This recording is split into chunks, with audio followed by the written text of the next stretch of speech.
Pernah tak anda lihat penyampaian makanan? Kalau kau nak tahu, KKM memang menyarankan rakyat Malaysia untuk mengikut panduan pemakanan piramid. Kenapa ya kita dah tak nampak sangat piramid ni? Sebenarnya sekarang Kementerian Kesihatan Malaysia menyarankan rakyat Malaysia untuk mengikut panduan Pusparo. Kalau kawan-kawan nak tahu, Pusparo ni adalah suku untuk karbohidrat, satu lagi untuk protein, separuh adalah untuk buah dan sayur. Manakala air kosong disarankan.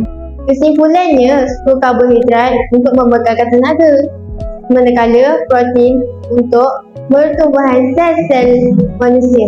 Susu sayur-sayuran dan buah-buahan untuk mendapatkan vitamin dan mineral serta dapat mengelakkan daripada sambal. Kalau seseorang itu kerja berat, agak-agaknya boleh kerja mengamalkan suku-suku separuh ni ya. Cuba komen di bawah. Bye!